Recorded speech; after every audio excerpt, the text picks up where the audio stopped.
La Provence, au sens large, fut l'une des plus anciennes terres d'évangélisation.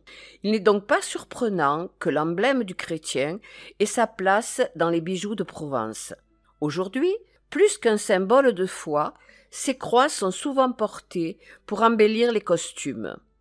Transmises par héritage, elles servent de modèle à de très belles reconstitutions à l'identique, mais aussi à de pâles copies. Le toc n'existant pas la plupart du temps, les croix sont constituées de matières nobles, or, argent, diamant.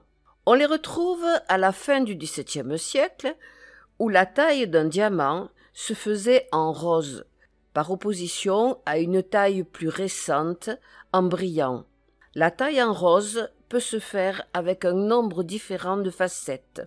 La rose simple, la rose dite anversoise, la rose couronnée ou hollandaise. Cette taille doit son nom au fait qu'elle ressemble à la spirale des pétales sur un bouton de rose. Le diamant est monté en certiclos d'argent sur un clinquant d'or. Au fur et à mesure que le prix des bougies baisse, les reflets des diamants sont de plus en plus prisés. Certaines de ces croix se retrouvent dans d'autres régions de France ou dans d'autres pays avec des noms parfois différents. La maltaise. Cette croix, ornant les poitrines des chevaliers de l'ordre de Malte, présents en Arles, est rapidement adoptée par les dames à la fin du XVIIe siècle, comme l'attestent les tableaux d'Antoine Raspail. La maltaise est portée soit autour du cou, soit sur la médaille d'un bracelet appelé coulasse. Elle peut prendre différentes formes. Très souvent, elle est émaillée blanc avec 2 diamants, un serti à la croisée des bras et un sur une larme mobile suspendue. Elle demeure un élément original de la parure de l'Arlésienne. La croix d'Arles. Il est possible qu'elle soit l'ancêtre des croix plus riches, maintenant capucines et dévotes. Elle est en or, argent, dénommée croix aux 7 diamants dans Nerthes de Frédéric Mistral. 6 diamants plus la bélière. La maintenant, elle apparaît à la fin du XVIIe siècle. Elle sera détrônée par la croix papillon. La croix est ornée de 6 diamants taillés en rose, en or.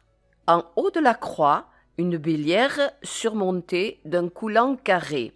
Il est possible que cette croix très solide tire son nom de Madame de Maintenon, que Louis XIV appelait « ma solidité ». La capucine, très ancienne elle aussi, elle arrive au début du XVIIIe siècle. Sa taille varie entre 7 et 9 cm. Elle se compose de 5 viroles coniques, leur sommet tronqué et serti d'un petit diamant. Un coulasse cruciforme, avec virole conique empierrée au centre, surmonte cette croix. La jeannette provençale ou dévote peut mesurer de 15 mm à 10 cm. Elle est en argent ornée de diamants. L'arrière est doré alors pour éviter de noircir les vêtements.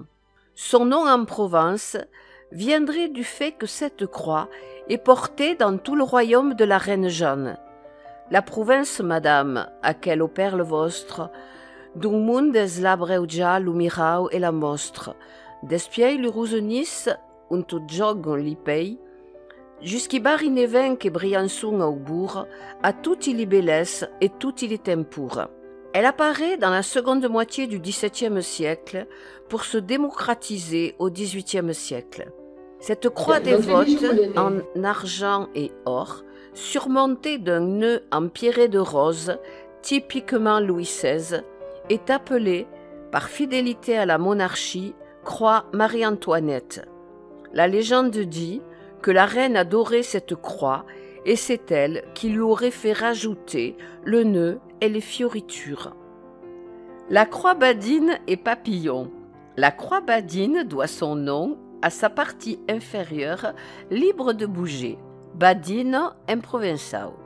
Elle se compose de 5 viroles serties de diamants taillés en rose, parfois cerclée d'émail noir. 4 sont coniques et la 5e est ovale et mobile. Dans l'Hérault, la région de Perpignan et le Gard, ces diamants laissent place à des grenats. Elle est portée par les catholiques et les protestants qui voulaient ne pas attirer l'attention. La croix papillon est plus ouvragée. Elle est surmontée d'un nœud faisant penser à un papillon, d'où son nom. Elle possède aussi 5 viroles, dont l'une peut parfois être mobile. La croix huguenote, plus portée dans le Gard, cette croix apparaît au XVIIe siècle. Elle semble inspirée d'une part par la croix de Malte, d'autre part par la croix du Languedoc, dont elle a les extrémités en boule. On la trouve agrémentée d'une partie mobile, l'arme ou trissou, pour les plus anciennes, ou colombe, symbole du Saint-Esprit, pour les plus récentes. Les croix mistraliennes, elles apparaissent vers 1855 avec l'avènement du félibrige et le renouveau de la culture provençale. Elles sont en or ajouré avec une bélière travaillée ou un simple anneau dans leur partie supérieure. Elles sont plus ou moins découpées, plus ou moins riches, serties de diamants, de différentes grosseurs taillées en rose. Parfois, elles sont garnies de grenats, de perles fines ou de perles de culture. La croix pâtée de Nice est une sorte de croix de Malte dont les bras sont de longueur inégale. Parfois gravée, on trouve un cercle proéminent en son centre. La croix fleurie de Nice, sa forme est assez large, elle est découpée dans une fine plaque d'or avec des motifs fleuris, gravés. C'est une des rares croix de Provence à porter le crucifix. Les croix Jeannette, on les retrouve dans toute la France.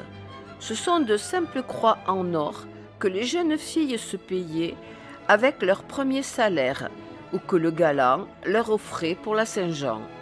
Dans la Haute-Provence, c'est une croix plate dont les bras sont terminés par des boules aplaties. Les bras sont souvent décorés avec des éléments gravés et bordés de petites perles d'or. Les croix en corail, elles font partie de bijoux que l'on offrait aux très jeunes filles.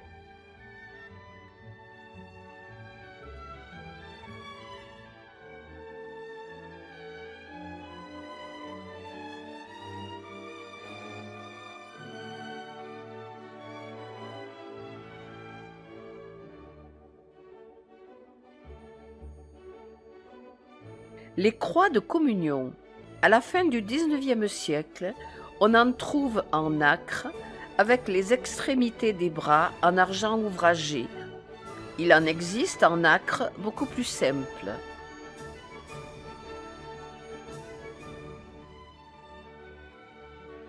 Les croix de Camargue. Elles furent créées en 1926 par le peintre Hermann Paul. Elles incarnent les 3 vertus théologales, la foi, le trident en croix chrétienne, l'espérance sous forme d'encre de pécheur, la charité évoquée par le cœur des Saintes Maries de la Mer.